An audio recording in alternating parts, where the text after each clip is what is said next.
Hello, everyone, and happy Financially Lit Tuesday. So, back at it again every Tuesday, bringing you news, tips, and tricks on how to wealth up. Thank you for those that are tuned in with me. If you're tuning in from the Sipping Wealth YouTube channel, be sure to hit that subscribe bell and the notification bell so that you don't miss any Financially Lit Tuesdays. If you are tuned in, go ahead and drop a comment in the comment section so I know who's tuned in with me. Hey, Jalinda, how's it going? Hey. hey. So today, hey, Danette. Hey, girl. I hope all is well.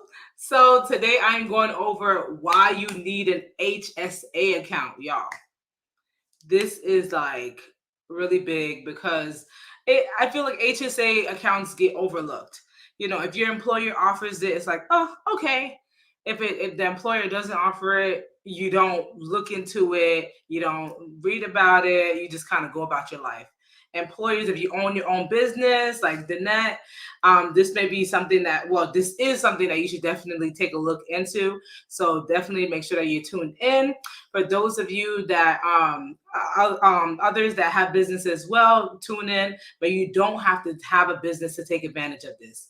I repeat, I'm going over individual business on how you can take advantage of the health savings account, HSA accounts. So go ahead and hit that share button so that all your friends and family know how to wealth up using an HSA account. Right? So for starters, what is an HSA account? You know, so it stands for Health Savings Account. But it's specifically to cover medical expenses. So it can be your co-pays, it can be your maybe you're having a baby, you have to pay delivery, for the delivery and hospital stays for the baby. If you're older, maybe you have long-term care, medical expenses, right? So this is what it helps cover, but there is the tax advantage. The greatest thing about the HSA account is that it does have a tax shelter built into it. So like a traditional IRA account, right? You put money into it if you have a traditional IRA, and it's not taxed when you put the money in. It's not taxed. The growth is not taxed, but when you pull the money out at age 59 and a half, that's when you actually pay tax. For a Roth IRA, it's not, it's taxed already. It's pre-tax dollars. So you put the money in there, the growth is not taxed. And then when you pull it out at 59 and a half, it's tax-free. But on this side, as far as the HSA is concerned, when you put it in, it's a tax deductible. When it's in there, your growth, whatever you have your HSA account invested into, is growing at no tax-free. And then when you pull that money out, when you're spending it on medical expenses, it's tax-free as well. So you get that deduction and tax-free money that you can use on your medical expenses. After the age of 59 and a half, you can use it on anything, but you have to pay taxes on it if you're using it as a traditional retirement fund. So you do want to make sure that you're using it for health expenses, medical expenses, so that you can get that tax advantage. So I do want to start, before I really dive into HSAs, that there are 4 different ways of how you can essentially save on or put away for healthcare medical expenses, or write it off on your taxes and everything. So one way is through itemizing. So maybe you're familiar with itemizing your taxes, right? So you have your medical, and that's on the regular 1040 form. You have your medical expenses for the year, qualified medical expenses, right? Not all of them. But if you have qualified medical expenses, then you get to write those off, but you could only write off everything after 7.5% of your gross income. So say your gross income is $100,000 for the year, right? Anything but, like, you can't start writing off your medical expenses until you spend more than $7,500. That's whack. So say you spent $8,000 for the year. you can only deduct $500. So that's itemizing. Then you have your FSA account, and that's through your employer generally. So that's your flexible spending account. With your flexible spending account, it's you can your employer could give you up to like $27.50 a year, and with that money you use it or lose it. So you have to make sure that you give them a receipt of your medical expenses, and then it's deducted out of that FASA accounts. If you don't use it that year, then that money is gone. So it kind of sucks too. And then we have, hey Nikki, thank you. She said, I'm loving this. That'll drop that knowledge. So yes, so then you have your HRA account. So your HRA is your health reimbursement arrangement. So you can have this as a self-employed individual. It's a company reimbursement account. So you essentially reimburse the employee. It could even be yourself if you're self-employed, for the medical expenses that you spent. But you have to have our HRA document accompanying it, right? And it just works with reimbursements. And then we have our HSAs. And this is like holy mecca. Oh my gosh, I need one today, right? So your HSA account is something that you can have self-directed. That means you can have your HSA account invested into anything that you would like it to be invested into.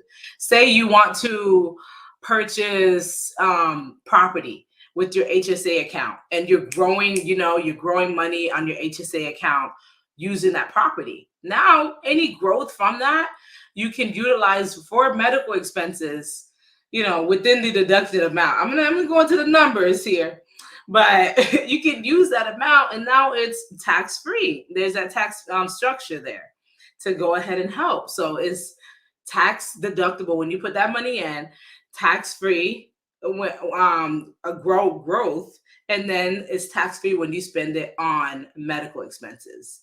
So definitely that huge tax savings. So with certain rules, I'm going to go over the rules and guidelines when it comes to HSA accounts, right? It's not all like honey and rainbows, but there's some guidelines here. Hey MJ, how's it going, girl? Thank you. So for your HSA accounts, you have to elect a high deductible health insurance plan. Now that means that the deductible for your plan is at least $1,400 for an individual, or it can be $2,800 for a family. So any plan that's at least that would be considered a high deductible plan. Meaning now you can go ahead and use your HSA account and you balling out here, right? So the maximum deductible that you can have is $7,000 for an individual, $14,000 for a family. So it does get a little high, but you do have that savings on the back end as far as the tax shelter. So depending on what, maybe you want a certain specialist when it comes to your medical care, and you don't want to have to be in network, whatever the case may be, as far as your medical expenses go and how you set it up, or your coverage or your plan, it will determine as what your deductible is. All right. So the good news is the monthly cost, which is the premium, is lower than like other traditional plans. So like where a traditional plan, you may have to pay like $100 a month. A high deductible plan would be like $50 a month. This will give you an example. The numbers, are not exact, but giving you a little example there. All right. So what are the benefits of having an HSA plan? Well, before I go to benefits, I do want to say, so you do want to make sure that you're within, the deductions. So if you're, depending on how much you use that year as far as in the HSA account. So you do have that. If you're an individual, you do have to make sure that it's within the $3,600 realm. If you're contributing for yourself. If it's for a family, then you have $7,300. So you do have a cap as far as how much you can contribute to your HSA plan. But y'all, that's tax-free money, tax-free growth, and tax-free when you spend that money on medical expenses. So why not? That's money that you probably had to pay taxes on anyway. If you depending on your gross income for the year. So you might as well go ahead and take advantage of that savings plan. And these are medical expenses that you're probably going to go ahead and utilize at some point of your life. So the good thing about HSA plans are you can use it at any point of your life, as well as your dependents and your spouse. So, like I said, if you're having a baby, if something happens with your spouse and they need to use it, or your children, so you definitely can use it with your dependents, spouse, and you're good, right? So benefits of having an HSA plan. So when you have this, y'all, you decide how much money you want to set aside for healthcare costs. So you have control as far as saying, hey, I contributed this amount into my HSA account. I want to make sure that I have the best specialist for this. Now I know that I can utilize this money that's been growing in my HSA account and have the best specialist to get whatever health procedure I need done, whatever the case may be, right? So you can control how your HSA money is spent, and as far as medical expenses are concerned. But you can also, if it's not spent on medical expenses, then you have to pay it like regular taxes on it because you spent it like regular. But you do have the option of, like I said, investing it in any vehicle that you want. You have self-directed HSA accounts. So you can, I use the example of a home. You can, I heard someone that invested in cows, right? Had bought some cows with their HSA fund, and had, whatever money he makes from that is growing in his HSA account. Whatever you want to invest in, go ahead and do it. It's a self-directed HSA, and that's tax-free growth, right? So you can have it in network, out of network. Your employer can also contribute to your HSA account as well. The money is yours, even if you change jobs. So for those of you, with life insurance, a lot of the times through the employer doesn't roll over.